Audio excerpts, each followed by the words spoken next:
Welcome back to Worst Seats in the House. Michael Russo, Anthony LaPanta, joining you from the latest day after the season, Anthony. It's always the weirdest day to wake up. I had a 6 a.m. flight, 7 a.m. flight today to Vegas, and I was going to leave for the airport at 4:30 in the morning, and I was in the elevator ride on the way down, canceling my Uber, canceling my flight to Game 7, my flight home from Game 7, where I would have used that ticket to maybe go to Edmonton.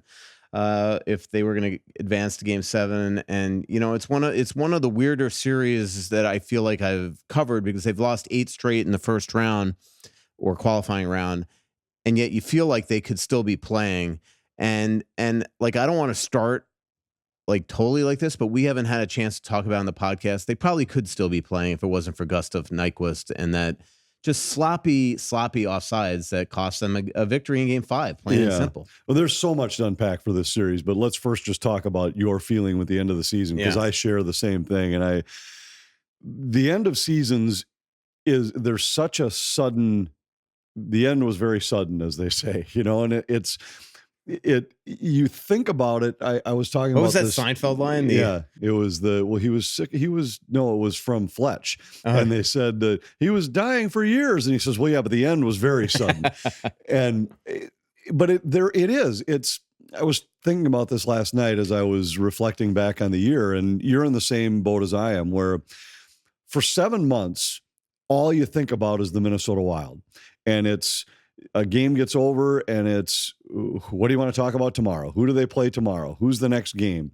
I was talking with Karts about this as we walked out of the booth. It's for 7 consecutive months. You literally don't do anything without somewhere in your mind, you're thinking about an idea for tomorrow's show. I get a text from Wes or Karts like, hey, I was thinking about this for tomorrow, thinking about this. Where are we going on the next trip? Where are our off nights on the next trip? Where are we going to dinner? You see the same people every day at the rink. You're talking to the same people, and it's all about that. And then in literally a snap, it's over. That last shift ends and the season's over. And it's such a...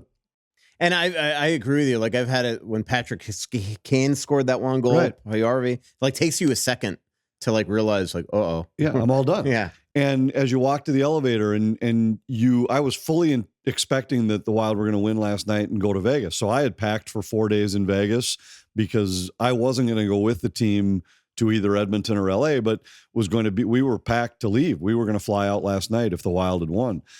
And you go to the arena thinking that, and then all of a sudden you're walking out and it's like saying goodbye to Jim and Kelly in the elevator, and like, okay, well, good to see you guys. I mean, I've seen you guys daily for 7 months. So it's such an empty feeling. And you wake up today and the season's really over, and you'll never cover this team again. The team will never be exactly the same. And you never know what next season might bring. It's really for people that haven't experienced that, where you're hands-on and you're involved with a team like that. It is such a strange, empty feeling when you wake up the next day realizing it's over. The season's done.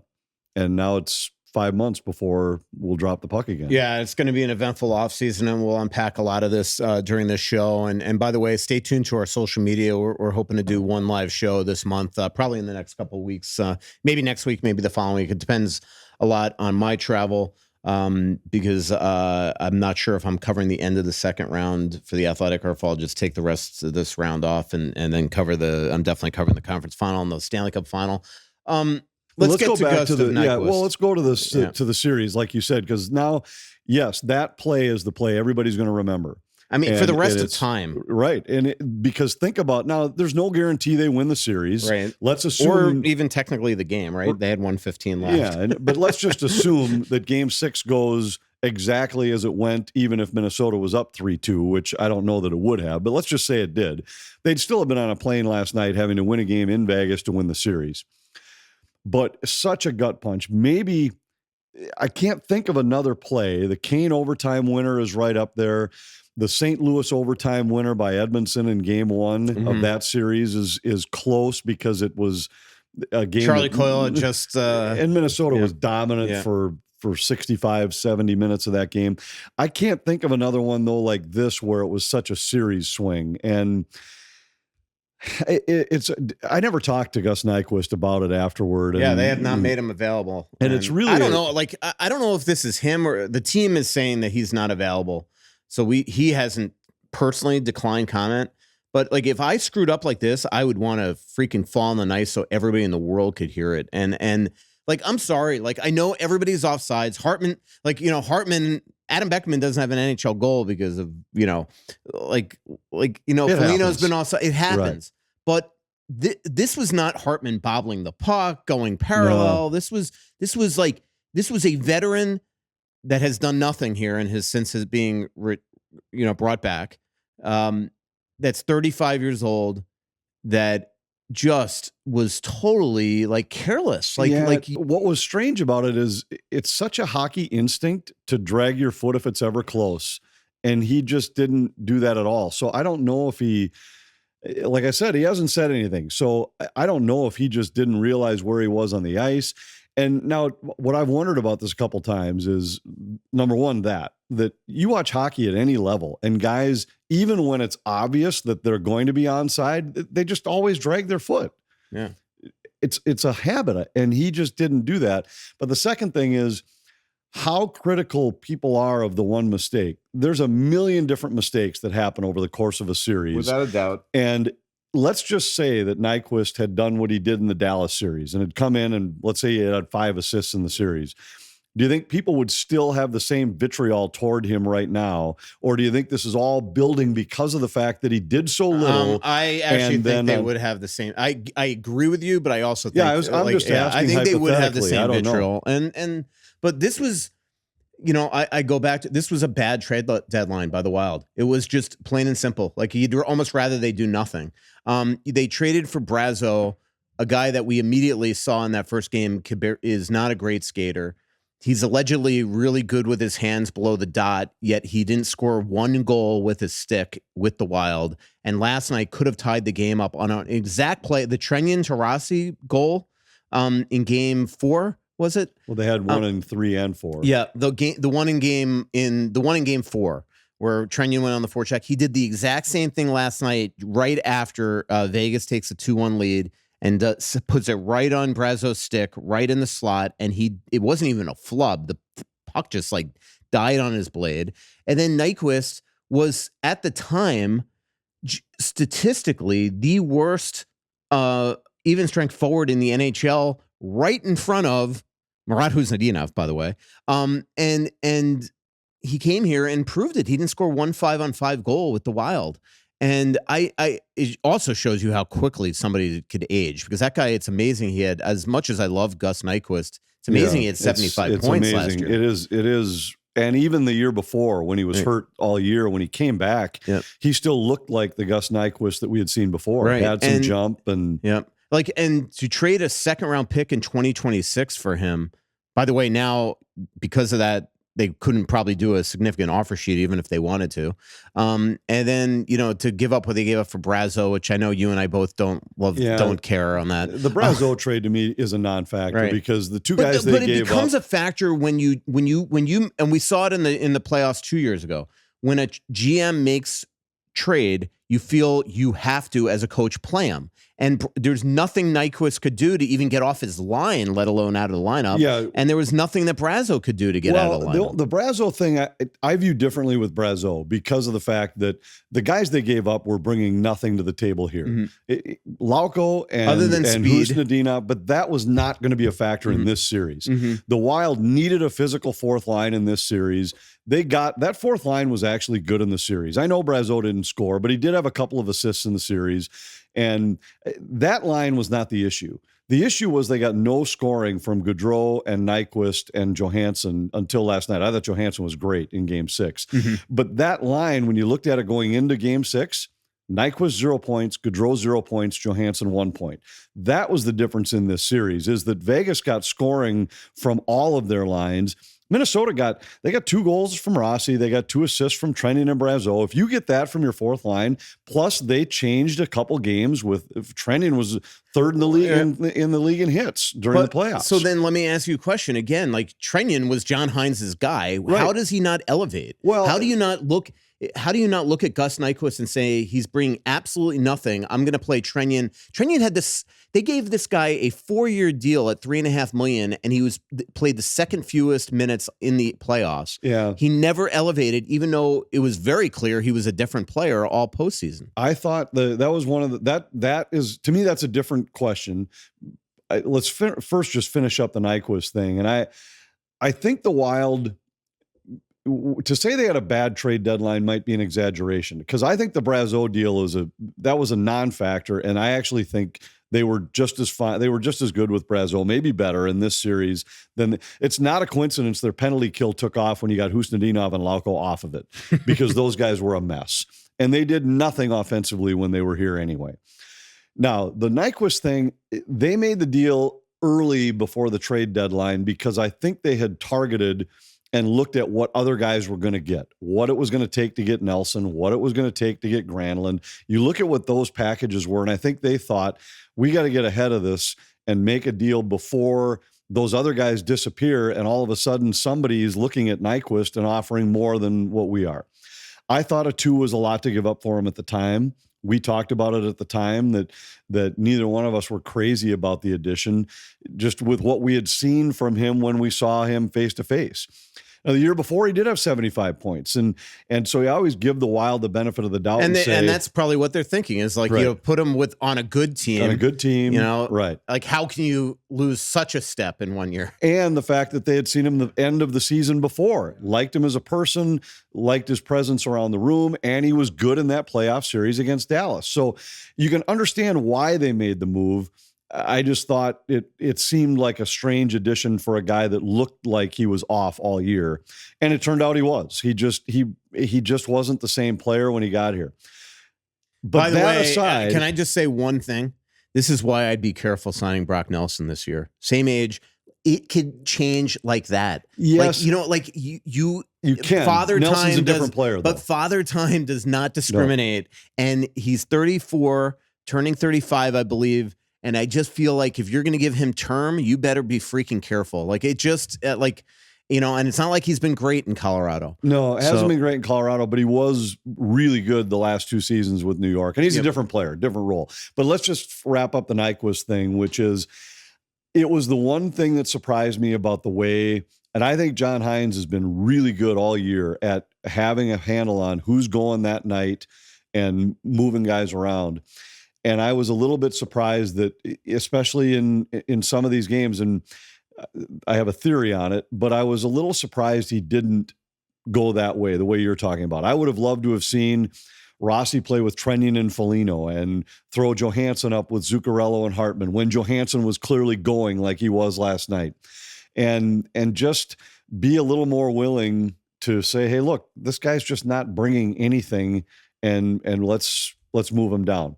I think that there was a little bit of reluctance to shorten the bench too much because of the fact that when you get in overtime in the playoffs, you don't know how long that overtime is going to last. Mm-hmm. It isn't 5 minutes like it is in the regular season. And if you start really shortening your bench too early in games, now you're running the risk that, okay, what's going to happen at the end of an overtime, like we saw in game 4, where he had shortened his bench, particularly on defense, but even up front.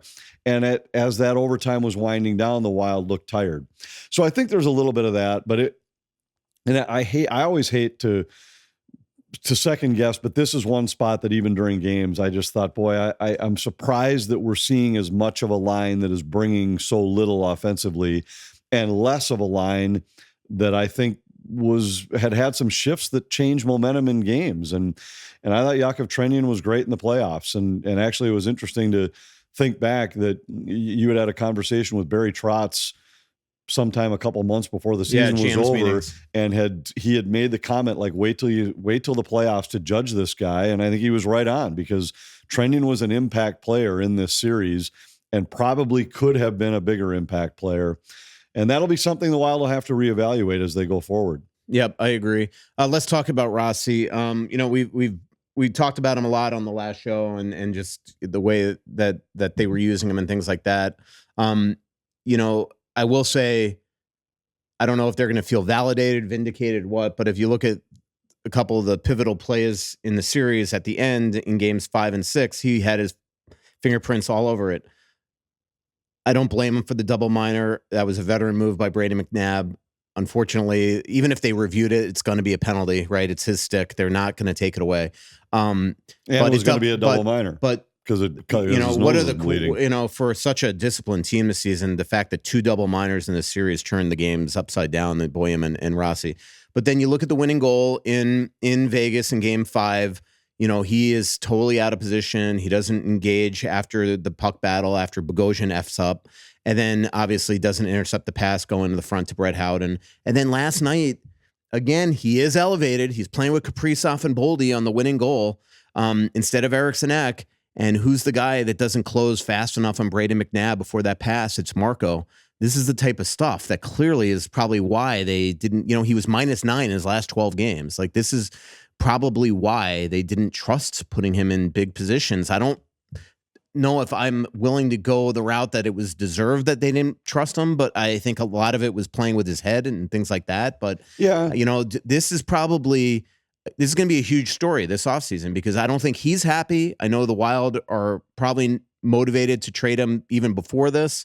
And I really don't think we're going to see Marco play another game in this sweater. Like, I really don't. I'm telling you, he could say all the right things in a couple of days. I don't think he's very happy about the way that he was treated here. And, well, I don't know about treated, but he shouldn't be happy with the way the season ended, for sure. And so there's a few things, and I've thought about this quite a bit this morning, actually, before we started doing the show. And number one is Marco Rossi had 60 points this season, and he brings a skill set that the Wild have not had in a center ever. He's a legit playmaker with the ability to finish.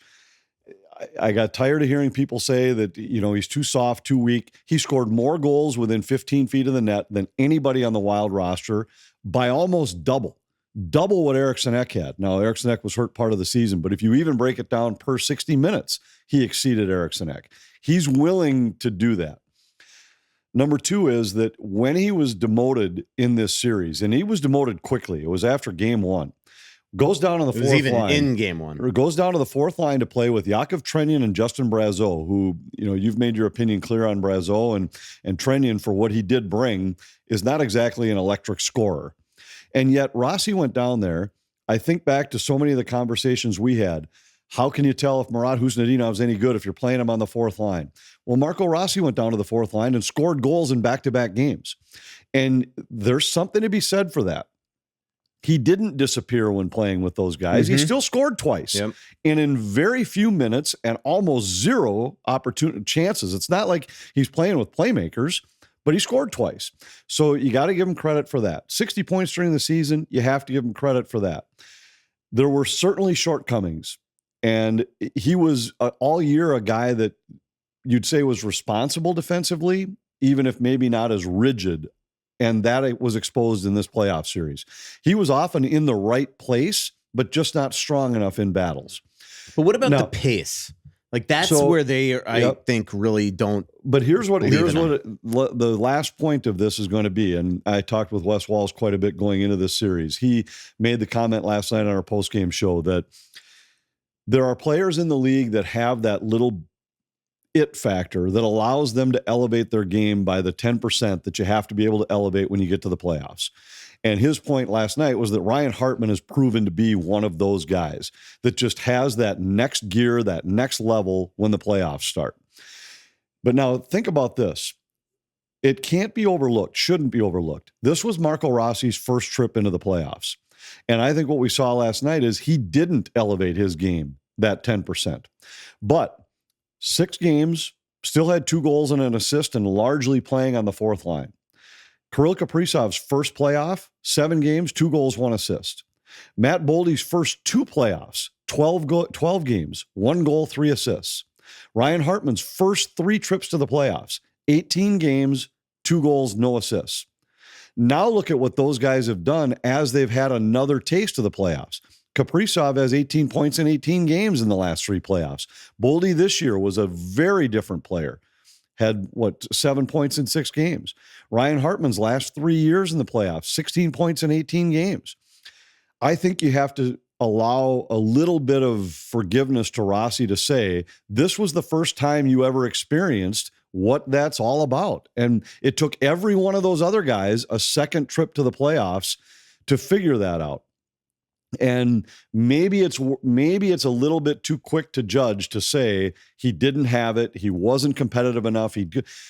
That's the first time he's seen what it is to watch Vegas elevate their game from the regular season to the postseason. And now maybe he's now aware of it. And it's not to excuse him for the mistakes he made or to try and say that he's a different player than what you're describing. I just think it's not that crazy to think that it was an adjustment that was likely to fail with his first trip into that postseason pace. I couldn't agree more, more with you. I think that that's exactly how I feel.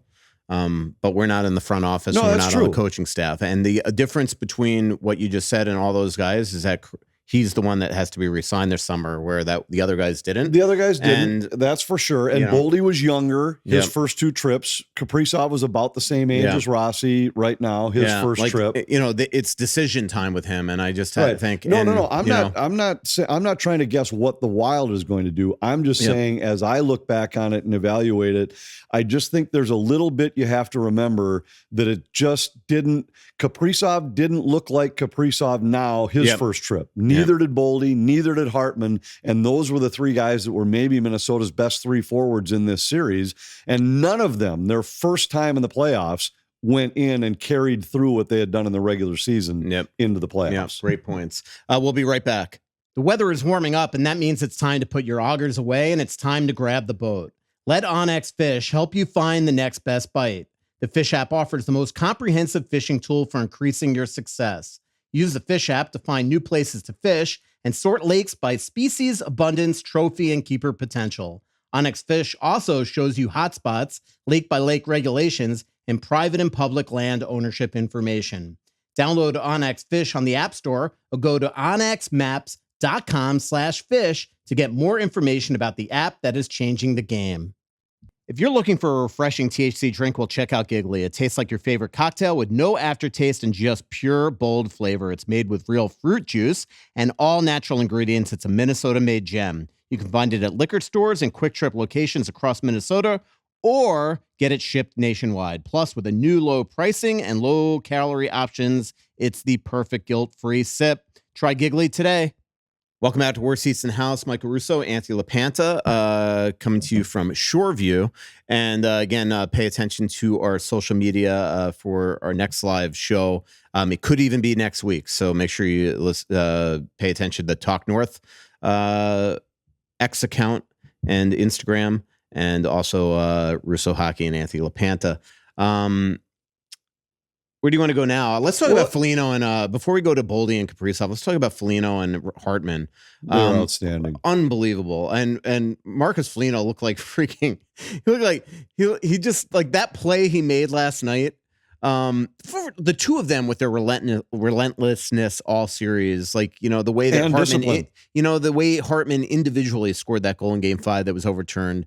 For the most part, discipline, but Foligno on that last play, just forechecking the heck out of the puck, forces a turnover up by Hanifin, and then the way he recognizes the end of the period coming and, spins away from Hanifin to find Hartman in a soft spot on just a broken, bad, probably, it was Bruce Cassidy said after the game, it's one of those plays that just drives a coach nuts because it's something they're usually able to sort out.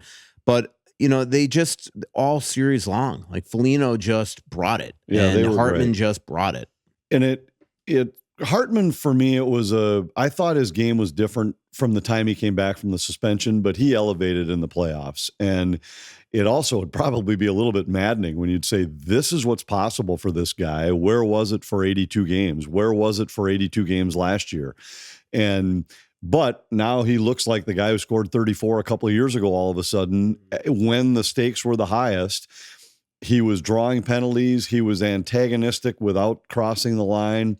If you can bottle that up and carry that over into next year, now all of a sudden when you start to look at a lineup and you say, okay, well, maybe maybe it could be Hartman in a top 6 role. Maybe it's Hartman on a third line with Marcus Foligno that now could be a third line that is dangerous.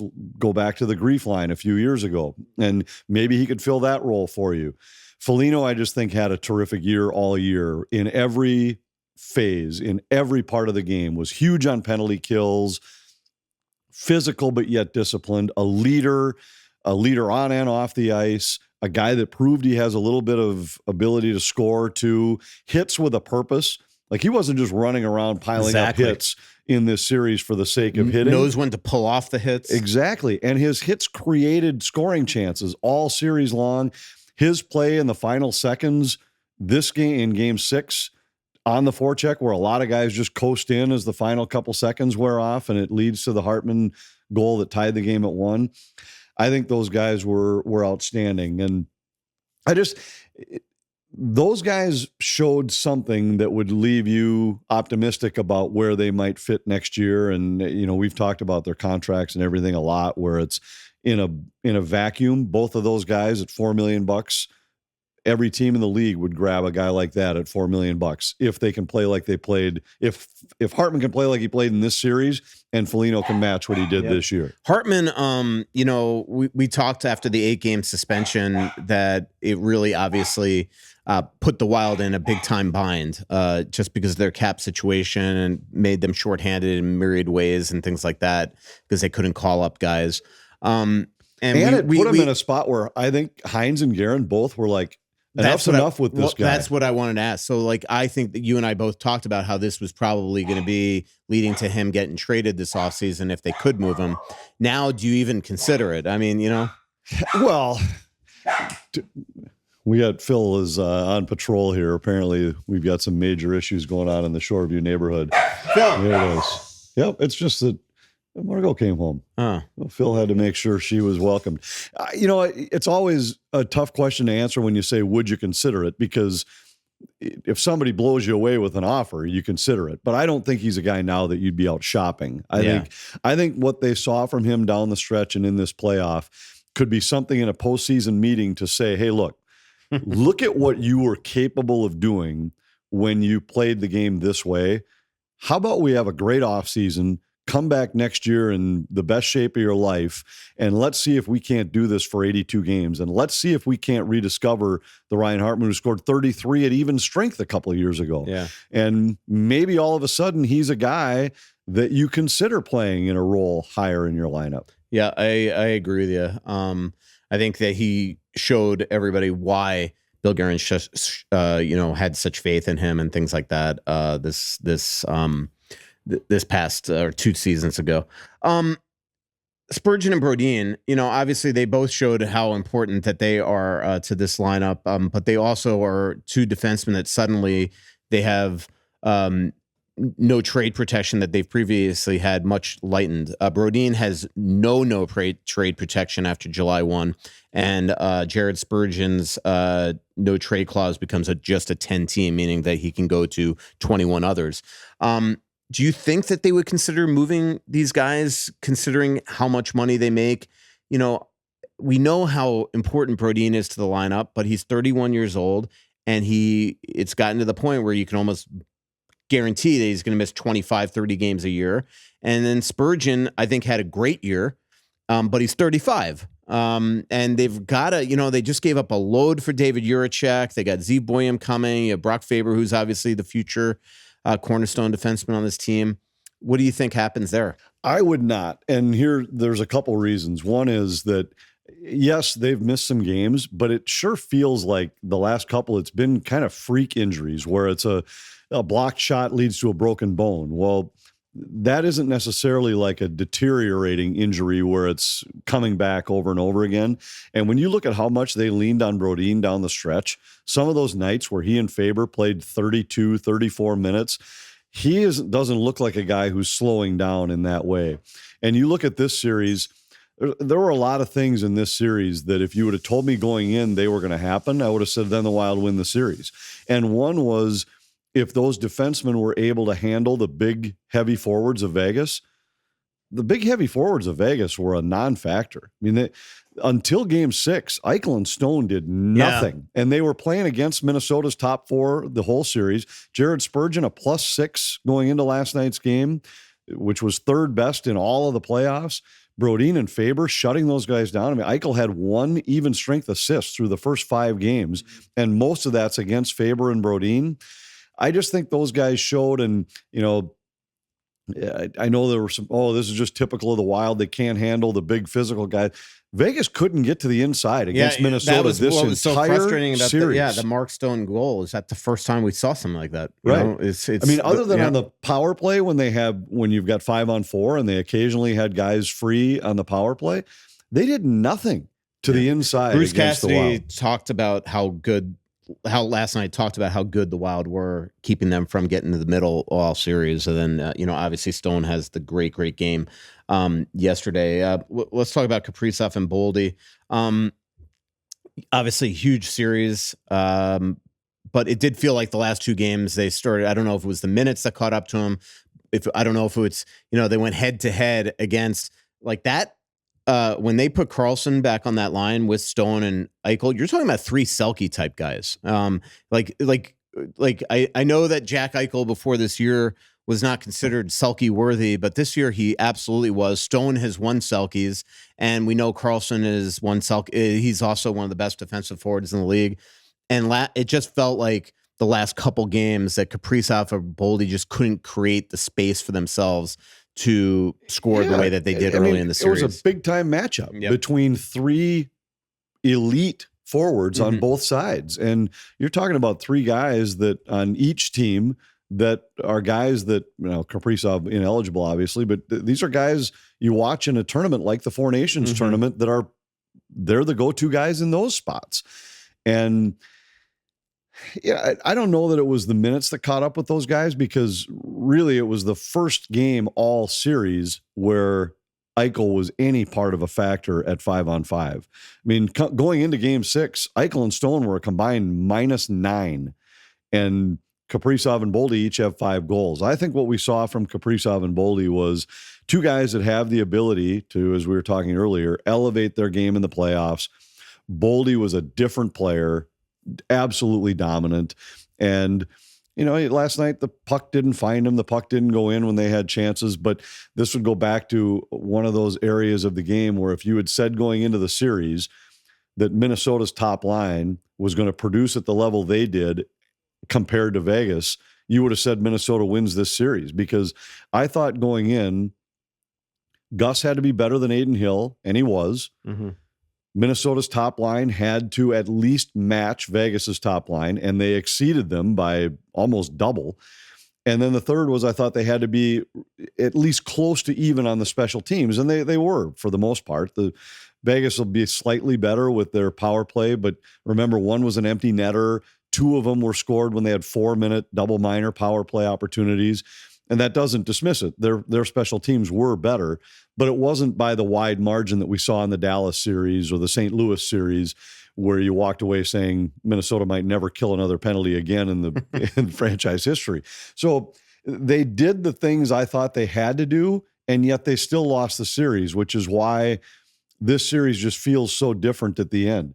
And yes, the special teams have to get better, but they were better down the stretch when the personnel changed, and I think we'll see that next year carry over. Minnesota is the only team that lost their first round series despite having an even strength goal differential advantage. Yeah, they're the 15 only to one. 11. 15 to 11. And I mean, think about that. The other 7 series all went to or are in the hands right now of the team that's ahead in terms of even strength goal differential. Yeah, and they outscored them 19-18 total in the series, and obviously the 2 overtime games, big factor for that. They lost at the end 3 1-goal games in a row to end the series. Going into the series, the thing that really concerned me was the 5-6 on the Wild. Merrill completely outplayed Zach Bogosian the last 6 weeks of the season, and Bogosian really, I thought, had some hairy moments in the series, starting with highlighted by the Game 5 mistake in overtime, and then the starting with Boyum, then sort of the contradictory sort of philosophies by the coaching staff where you say, well, we know he turned the puck over in game 1 on the 6-on-5, but why is he in the lineup if you're not putting him in that situation? And then all of a sudden you get to game 4 in overtime and you don't even play him in overtime, and it leads to a very tired Jake Middleton. And then they pull him out the rest of the way. And by the way, he doesn't get his $25,000 bonus now because he didn't play 5 postseason games. But what do you think of the 5-6? Like, to me, that's something that has got to be fixed this offseason. And maybe it's just fixed by William getting a full-time, Juracek being on the team, but Bogosian's got to come into next year either traded or the number 7, right? You can't just assume that, like, if Spurgeon's still here and you have Brock Faber here, like, you can't give up a 1st, 2nd, 3rd, 4th, and Damon Hunt for David Juracek and not put him on the team. Yeah, I think he has to earn his spot, but I'd love to go into next season with Zach Bogosian as my 7, and frankly, I wouldn't mind bringing John Merrill back as my number 8. We saw this year you're going to need 8 defensemen, and if those guys don't have to play 70 games and each of them play 40, I think you've got a couple guys that have proven value. John Merrill had a good year this year for the Wild. He was reliable. He was, I thought, defensively responsible. And I just think if those guys are playing 40 games at this point in their career, I mean, you are talking about Merrill is in his 12th season this year. Zach Bogosian was drafted. I mean, he's one of the oldest players in the league, but they both probably were overused this season, and maybe they ran out of gas. I'd love to go into next year with those guys as my 7-8, assuming that Juracek and William both prove in camp that they're ready to play in the NHL. And that obviously has to be proven, to your point.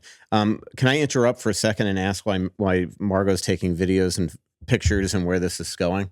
Oh, yeah. Nah. Yeah, they always post the pictures. No, he just posts pictures of you. Well, but hers will be better. Remember, Margot's a photographer. I know, but Hannah, who runs our social media, she already has a picture of you for this podcast. No, I'm gonna send me the picture. No. Send me the picture, right. And I will decide. I'm really impressed that you're here without a neck brace on after your car accident. I know. I don't even know if you know that, Margot. I after game 5. We get back to the hotel at 2 a.m., have a 6 a.m. flight. I leave for the airport at 4 something. And so I'm dead tired when we land. And I get in an Uber, and my Uber guy getting on. What's the bridge that goes to Mendota Heights, leaving the airport? He's merging on it. He's yielding on it. The Mendota Bridge? There's another thing. I guess it is. And I think it was my guy's fault, but he just somebody wasn't yielding. And next thing I know, he just swerves left to try to get out of this guy's way. And not getting on to probably 30, 40. And my head hits the freaking passenger window. My mother's going to love listening to this because she has not been made aware of this. But I've definitely have a concussion. I've already been. I can tell. Yeah. I mean, last night during the game was absolutely now I know I've never had a concussion before. I know that shocks you. I wasn't a big athlete. My brother had a bunch playing, believe it or not, basketball is how he got his. But I was more baseball. But anyway, just loopy headache. If I turn my head a little fast, get dizzy. So I got a brutal headache. So yeah, but it's too bad you weren't in Vegas because you could have gone back to the emergency room and said hi to your old friends there. And then, of course, I'm just the reason why I told the timing of everything is I was dead tired, right? And I didn't even wait for I got out, the guy canceled the ride and reported it, and then I just ordered another Uber on the side of the road and left. So I'm just dude, I got to get home because we had availability at Signature when the team landed, but you could ask Joe Smith. So Joe and I, after Signature's availability, he and I went to a Caribou to write our off-day story, and oh my God, my head, it was just I could barely focus, headache, all that stuff. So hopefully I'm on the mend here, but yeah. But even just last night at the game with the loud noises and staring at the screen, and yeah, it's brutal. Anyway, He's fine. yeah, no, and Anthony just smiling as I'm telling the story is wow, freaking aggravating. That, you do have a reputation of a guy that has exaggerated symptoms from time to time. Yeah. Right? Mr. Like can't even get car insurance anymore because you guys have been in like so many car. Well, that's absolutely accidents. false. How many car accidents would you say your entire family have been in the last 5 years? Our entire family? Well, I've only been in one that was my fault, but I've been hit like 4 or 5 times. Exactly. Yeah. But that has nothing to do with my insurance. Yeah. My insurance isn't a factor. Gianni hit the neighbor's car. Yeah. That was like 10 years ago though. That was right when she got her license. Yeah. So we've only had one that's been our fault in. Yeah. It's not my fault that somebody smashes me from behind, but I didn't have to go to the emergency room or complain about a concussion. All right. I didn't go to an emergency room. I've diagnosed myself. Right. So anyway, I know when trust me, I'm well aware of my head issues on a normal basis. This one's like one I haven't had on. You know what's interesting is like, I never knew it at the time. And when I was playing high school football, they didn't nobody tested for concussions back then, but I got hit one time and I remember like laying on the ground and my coach standing over me just, take a couple plays off, son, you've done your job. and was quite literally seeing stars. And now when you look back, well, for sure it was a concussion. Like I remember hearing voices in my head as I was like sitting on the bench and only really vaguely remembering the details of what happened the rest of the game. But it, like looking back, that's for sure what it was. And it luckily didn't have any lasting effects or anything. Yeah. My high school football player told me to take a couple plays off. Coach told me to take a couple plays off once too, but that was after I faked an ankle injury. Right. Because the other guy across from me was big. Yeah. He was growling at me and he had a beard and it was like JV football. And I'm just like, so not only did I fake the injury, but I was offsides doing it. And my coach knew exactly what I did. And let's put it this way, I didn't play the rest of the game. Yeah.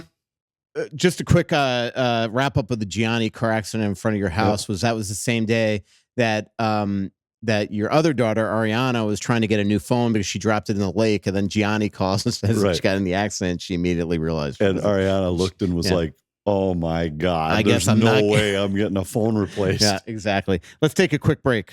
Springtime has already been all over the map with cool temps, hot temps, alleged storms of the century. But summer, it's coming in hot. Get ahead of the heat and save 50% on an AC tune-up from Aquarius Home Services. I just got mine the other day with Brandon, and he was sensational. He came into my home with care, walked me through the entire process, did maintenance on my HVAC system, hosed down my air conditioner, and even left me with a couple filters. That's the type of VIP service you can get. Your system gets the full checkup, and their pros take the time to explain everything clearly. So schedule today by visiting AquariusHomeservices.com to book your tune-up now. That's AquariusHomeservices.com. Aquarius, earning the right to be recommended. And don't forget to mention that Russo sent you. Boost your savings when you open a money market account at Royal Credit Union. For a limited time, you can get a $1,250 bonus when you bring $100,000 or more in new money to open a personal or business money market account. Royal's money market accounts have no monthly maintenance fee and tiered rates, so higher balances earn more. See details and open a money market account today at rcu.org/earn-more. Minimum deposit of $100,000 required to obtain bonus. Offer ends 5/24/25. Insured by NCU. Hey, have you been dreaming of a lake cabin lifestyle with boating, fishing, and family fun in northern Minnesota? Well, lately I've thought a lot about how cool it would be to have a getaway like so many Minnesotans. And if you're like me, you probably think that owning your own lakeside getaway is beyond your budget. Well, if you think lake cabin real estate prices keep going up, well, think again. This is Russo, and I'm here to tell you there is an affordable way to enjoy a cabin lifestyle and all that goes with it. And yes, I said affordable. I founded a Clamshell Beach Resort, which is located on the Whitefish chain of 14 lakes for you and your family to enjoy. Here's how. Clamshell has lake homes that offer deeded fractional ownership, and the keywords there are deeded and fractional. You own it. Imagine having 5 weeks a year to enjoy Clamshell with its beaches, pool, and lodge that's full of kids' activities. Is golf your game? There's a great golf course right across the road. Like winter sports? Well, you can go ice fishing, cross-country skiing, or snowmobiling right out the door at Clamshell. And there's no maintenance, no grass mowing, no snow removal. It's done all for you. And you can own a share of Clamshell Beach Resort at an affordable price. To learn more about ownership opportunities at Clamshell Beach Resort, go to cottagesonwhitefish.com or contact Pat Egan at 612-220 612-220-9819. That's cottagesonwhitefish.com or Pat Egan at 612-220-9819. Back here, Worst Seats in the House, Michael Russo, Anthony LaPanta, final segment of the show. Got some Twitter questions. It's been up for 2 hours, and I got like 350 questions, Anthony. So we won't go through all 350, but some angst in the crowd. Yeah, there's some angst. There was also I kind of scrolled through them a little bit while I was waiting for you to get here today. You know what my favorite one was? No.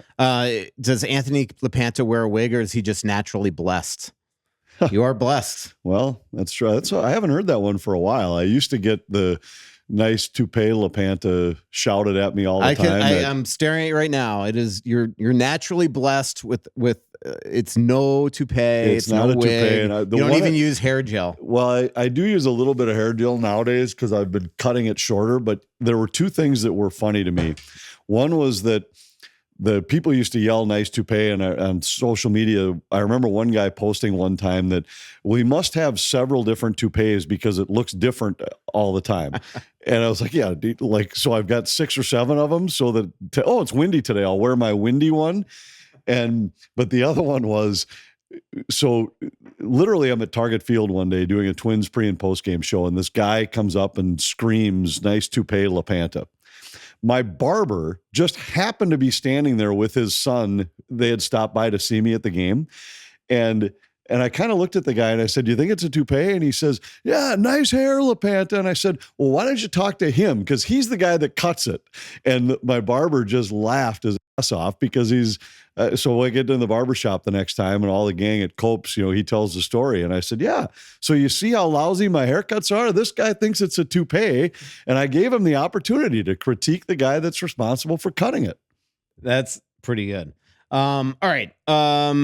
Before I want to talk to you about Kirill Kaprizov's, what's going on with him this offseason. But Gus, we haven't touched on him. Obviously, I mean, I can't imagine how sick he must have been between the second and third periods for Marc-Andre Fleury to go into that position and for him to have to leave that game. But comes back. I thought he played well all series long. Kind of cool that Flower got in one game. Unfortunately, he was there at the end. I don't know if you watched the video of Flower that they had mic'd up, but it was hilarious. I didn't realize that in action he's like hooing, like the woo woo. I mean, that would drive me nuts as a defenseman, by the way. But it was hilarious. But yeah, Gus, he was great. Yeah, outplayed Hill in the series. Was one of the best goalies in the playoffs in terms of high danger save percentage, saves above expected. He did everything that the Wild could have asked. And I think the biggest thing we learned about Gus this year, based on how they used him down the stretch, remember that 7-game homestand where they just said, our season's on the line, we're playing Gus all homestand. And he took the reins and ran with them and came through in big games for this team so often. And he was terrific in this series. There one that I think he'd probably like to have back throughout the series. And other than that, I thought he was outstanding. And I think the Wild, they learned a little bit about him mentally as well as his physical ability to play the position. And the one that he wanted to have back, which I assume you're talking about the Petra one, what was most impressive about that game is how he put it behind him. Which is what I'm saying about mentally, because earlier in his career, we would sometimes see him get rattled in those spots. And in this case, gave up a bad one in a playoff game with a lot of pressure on him, and yet then came and played absolutely a terrific game the rest of that way. Yeah, and if you even think of the Dallas series, other than the penalty kill, he was really good at even strength and things like that. Kaprizov, obviously, that is the big talker this offseason. Priority number one is to make sure that he is extended as soon as July 1. I think what's good news is that his agent, Paul Theophanis, and Matt Sells and Bill Guerin have seemed to have really good dialogue all season long, starting right before the season started when Paul came to town and met with them. He's been in town 4 or 5 times during the season. I always see him chatting it up with those guys. He was here for Kaprizov's first game back in the lineup after injury where he had the overtime winner. So he's seen the best of him. And I think, like, for multiple reasons, I think that, as Craig Leopold said before the season, you have to prove to Kirill that you can win here long term. But I do think he loves it here. I think he loves his teammates. And I just think when the Wild offer him 120 or 128 million on July 1 and probably before, that you've got to assume that that's going to be enticing for him to just say, you know what, I'm not going to risk not signing and then getting hurt next year and missing 40 games. Right. And we've talked about it, what it would take for somebody else to match the full value of the contract. I mean, let's just say it's 8 years for Minnesota and they give him, let's say $13.5 million, $14 million. I mean, then you're talking about the value overall of the contract that is 112, 120 million, somewhere in that neighborhood. And for somebody to match that at 7 years, they'd have to go to 18 million a year. And I just don't know. Well, the Wild could give him 120 million right on July 1, and another team would have to give, and that would be what, 16 million? And that would be 17.1. Well, if you went 15, if you went 15 million at 8 years, that's 120 million. Right.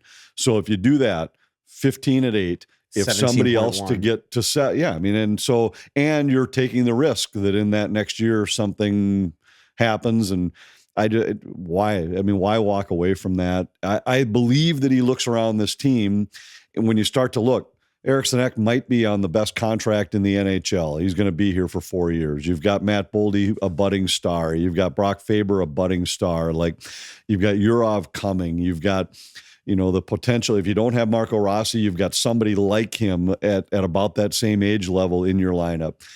I just think you got Buyam coming. You've got a defensive core that's stabilized. I think when you look at this and you say the Wild were right there with one of the teams to beat in the West, playing $15 million under the cap, what would lead you to believe that you can't win here? Yep. All right, let's go to some Twitter questions, and then I do want to wrap up by just quickly going over some of the other playoff series with you. And by the way, Mike Sullivan, the new head coach of the New York Rangers, not a shock at all. All right, Twitter. Let me find it. Is Wallstedt ready to take over the backup role next season, or do you think they add a vet backup for a year and let him be playing in the NHL? I think they are still coming in thinking he is the backup. I think they'll sign some sort of number 3-ish, but I think the plan is for that goalie to be in Iowa, not the backup here. I agree, and I think what Gus showed down the stretch is that Wallstedt can be a number 2 that's a legit number 2 that you just lean on for 25 games if he's not ready for more. And if it was different, it would be different if you were wondering if your number 1, let's say your number 1 was a 42-year-old Marc-Andre Fleury, where you thought number 2 had to play 35, 40 games. That's not the case here. So I think they're more likely to believe in Wallstedt, let him learn on the job and get settled in. Yep. Cody Larson asked David Juracek if he sticks around all this summer with Andy Ness and improves like Rossi did, can we expect him to be in the lineup next season? One thing I will say is it's not even so much Andy Ness. It might be their strength program, because he's not, him and Buyam need to, put on some muscle. Buyam really needs to put on some muscle. I don't know how you could do that. But I think they both need to probably stick around. And I do think when you give up this type of amount of assets, you got to make sure that you put him in a position where he could be on the team. And so I do think that as long as he's recovered, that he's got that shot. Yeah, and when we saw him, John Hines a couple times had made reference to that. You saw glimpses of the skill set that had him drafted in the top 6. And if you can play him on your third set, and let's just say in an ideal world that Buyam comes in and looks like he's ready for a big time top 4 role, which I don't know that he will be. Who knows? We'll see. But if all of a sudden you've got a third set that maybe has a guy like Juracek with maybe a stabilizer like Middleton or something on your third set, now maybe it's easier for him, rather than ask your third set to be 2 guys learning their way into the NHL like Juracek and Buyam. So we'll see how that all plays out. There's a lot of time for that to work itself out, and those players will work it out based on what their offseason's like.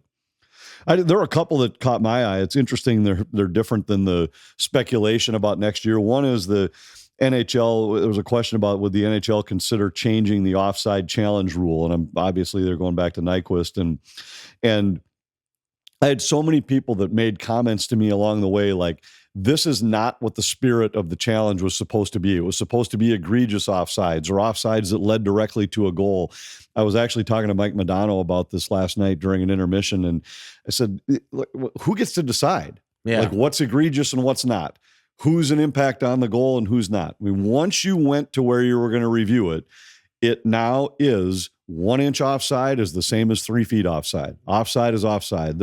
You can't have somebody arbitrarily look and say, well, he was offside, but he was a non-factor in the play, so we're going to let that one go.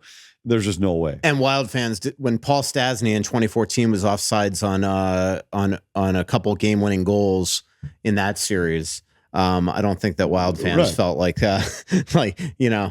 Now, here's another one that I found interesting, and I won't name a couple of the people that he names in the tweet, but the question was why the national media is so complimentary of the team, Coach Hines, Bill Guerin, for building a roster that's competitive, 80% of a payroll, and so committed to a disciplined style, and yet local media members seem to trash them and second guess them, and they actually did specifically single you and Joe Smith out to say not necessarily the beat writers from The Athletic, but the other media. And I thought about it a little bit, and there's a couple things that come to mind. One is that a lot of the local media that I'm sure they refer to are not people that are avid followers of the NHL.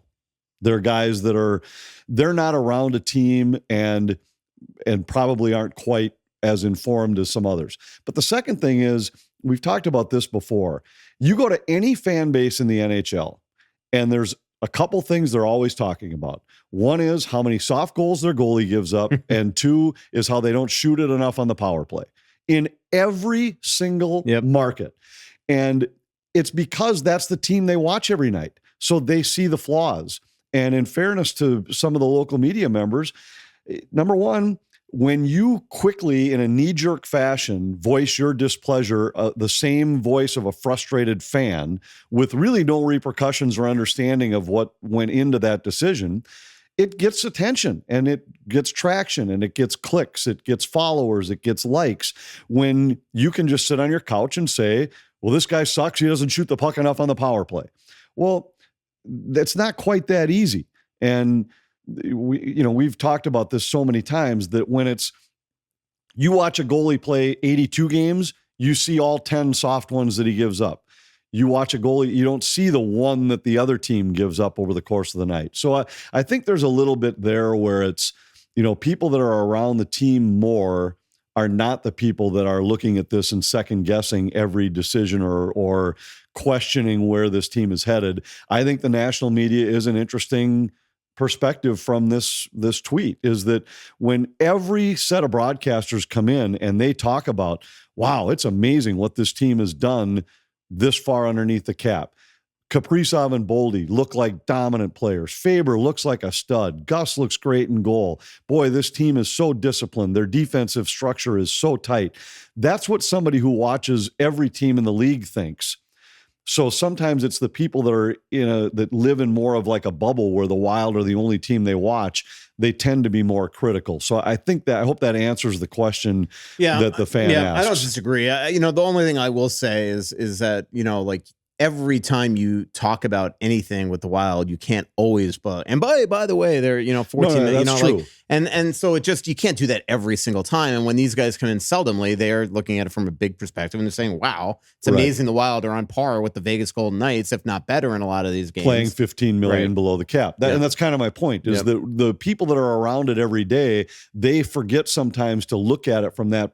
When we talked to Eddie Olczyk before he did, game 4 in St. Paul, and he said, I watched this series, and he said, Minnesota is every bit as good as Vegas, top to bottom, and they're doing it 15. That's the first thing he says, is they're 15 million under the cap, and yet they've matched these guys shift for shift through the first 3 games of the series. And he said, and the Wild Stars, they're as deep as anybody's star power in the NHL right now, which, think about that for a minute. With the years we've covered this team, this was the first time going into a series where you said the Wild have the biggest stars in this series. Yeah, the 2 best players on the ice for the most part. Yeah, and maybe 4 if you include Eriksson Ek and Faber. Yeah. I mean, Faber was the best defenseman for either team in this series. Yeah. Yeah, I saw a lot of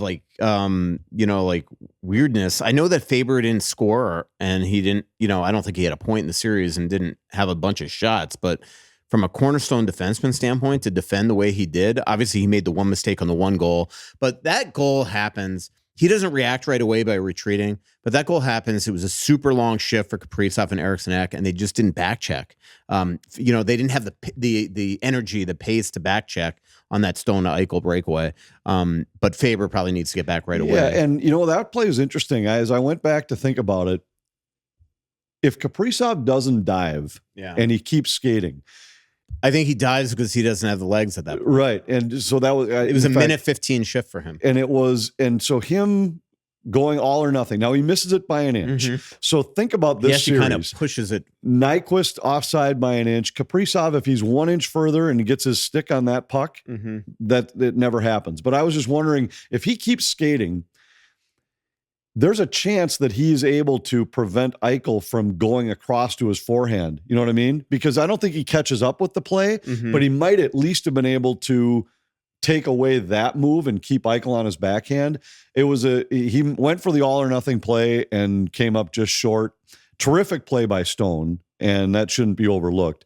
I thought it was interesting how Cassidy compared it to Kaprizov's pass to Boldy, although he calls him Kaprizov every time he says it. But because it was similar. Kaprizov's pass to Boldy in Vegas early in the series was one of the most amazing passes I've seen, and Stone's there on that play was pretty close, and it was similar. Yes. Somebody just sent a tweet, by the way, to Joe Smith and me. It says it's a Photoshop of 3 beers. One says Gary Anderson, one says Blair Walsh, the other says Gus Nyquist. It says the Gary Anderson is still the most bitter to swallow, because he and I in our story today said this wasn't as damning as Gary Anderson or Blair Walsh. Yeah, it kind of was. Let me just see a couple more tweets. Of course, I lost all my tweets that I liked. Well, let's just quickly talk about the offseason. What do you expect? Do you still expect that Brock Nelson's probably the leading target? I haven't. A lot of people ask about Sam Bennett. Yeah, I haven't. Sam Bennett's going to cost a lot of money, and he's so highly sought. I haven't given any thought to who might fit. I think the biggest question is what happens with Marco Rossi. And we've talked. You've said that you confirmed that there had been the offer that coincidentally was just what I just pulled out of the blue, like 5x5. And to me, I still think that's a number that if I'm either side in that negotiation, I think it's a good deal. But if he's not willing to take that and is demanding more, I think it forces I think the Wild have to trade him. I don't think he'd get more than that on an offer sheet. I don't know if you agree with me on that, but I think it's unlikely that somebody'd give a much more than that, maybe 6, but it's 6.9 is the cutoff to where it becomes a first, second, and third are the compensations at that point. Yeah. Yes, because 6.8, I'll tell you exactly what a first and a third would be, because I pulled that today. I think so. A first and a third would be 4 point. This is on last year's numbers, because remember, it'll be but close, somewhere in the neighborhood. So it'll be 4.580 to 6.871 as a first and a third, and then just above 6.871. I mean, if somebody offered him at 6.871, like that probably is enough to make the Wild say we'll take the compensation. Take the first and the third. And it might. They're not giving him that. I don't think so. I don't think anybody's going to offer him more than 6 on an offer sheet. But so I think that's the most interesting thing, because that probably then, if it's a trade with Rossi, now it changes who you might be targeting. But I haven't given any thought to the free agent he's traded market around the draft, because to me, the Wild have to worry about an offer sheet. You have his agent, who's probably going to be very motivated, that's going to know well before. Even though you're not technically allowed, you are going to be, I think actually once he's qualified, it's tendered as QO, I think that agent is allowed to start talking to other teams, and he's going to know who could offer the compensation, and you use that as leverage to try to make a deal done with the Wild. And I don't think the Wild are going to get to July 1. If you think you can get more in a trade via what the compensation would be on an offer sheet. Last question. It was true honor for us to cover Marc-Andre Fleury. What will be your best memories of having to deal with probably the classiest guy that we've both been around? Yeah, I think that is just realizing that everything I had ever heard about this guy and what a great teammate he was, what a great ambassador for the game, great family man, that it all turned out to be exactly true and maybe even understated. I think my favorite memory will be the night in Montreal where he gets the shutout in his hometown and the crowd is chanting for the visiting goalie. It just, those kind of nights just don't happen. And the way the entire Canadian team stayed out there to salute him, that was a night I'll never forget. And that probably will be my most memorable moment of dealing with him. Yep, I would agree with you. Well, this was a good show, I think. Unfortunate ending to the season. Do you feel like the bill is due now? And what I mean by that is, as you said, you can't really start judging the plan until now. Like, we're never going to have to worry about the buyouts again. We're never going to use that as an excuse again. That now there's no excuses. It is now the pressure is on Bill Guerin in what's going to be his 7th season. I've said all along that I thought the way this plan had to be evaluated was opening night 2025. Mm-hmm. Is your team and your roster, are they looked at as one of the legit teams to beat in the West? And when I say, to me, that's usually 3 or 4 teams that you look at. Like this year for me, when I looked at the West and I thought it was Colorado, it was Dallas, it was Vegas. I thought those 3 were different than everybody else going into the season. And I think Minnesota's got to be one of the teams in that conversation. I think they will, with the way the core of this team is built, assuming that, nothing significant happens in the offseason that sets them back. And I think you have to be in that, because then from there forward, a million things can happen, injuries, good fortune, bad fortune that can change all of that. But if you go into the season with a roster that everybody's looking at as this is one of the legit contenders in the West, then I think that the plan has probably put together an adequate roster. And I think they will. I think when you look at, we had a fan ask us at one of the shows recently, like, what's your biggest reason for optimism? And for me, it's because when you look at this lineup up and down, there isn't a bad contract in the bunch. There isn't a contract that is, how in the world are you going to overcome paying that guy that amount of money? In a vacuum, every deal the Wild have in place, I think is a good value for the team for what they're getting. Yep, I don't disagree, which is, ironic. It's probably because you're concussed. Yeah, it is. Well, I was even just thinking on the way. Actually, I've been thinking this really honestly all season, because we've seen how great Marcus Foligno is, and like the fact that we've all at the beginning were kind of grouping him in with all the. I think it was more like the no moves with all 3 extensions at the same time. That was the only thing I didn't love. But you look at all 3 of those guys; they've all made impacts. Although I didn't love Zuccarello's postseason. I thought he looked a little. Yeah, part tired, of that was sloppy. I didn't think his line was great. Yeah, which again, no longer 15.7 under the including the Rossi, no longer that under the cap. That's where the depth hurts. Right. Is that the Wild always had trouble finding that second scoring line, especially after you and I opened this postseason by questioning on whether or not you really wanted to load up the top line. Obviously, it worked from a production standpoint, but it probably affected the other 3 lines just because they put their 3 best players on one line. All right, thanks to our sponsors. Again, pay attention to our social media, because there's a chance we even do a live podcast next week. But we will certainly have one at some point in the month of May. Thanks to our incredible sponsors, Aquarius Home Services, your local authorized dealer for Connecticut water treatment systems, Clamshell Beach Resorts, not reports, Giggly THC Beverages, Onyx Maps and Fish, Twill and the Edina Galleria, and Royal Credit Union. Talk to you next week, everybody. So much coming.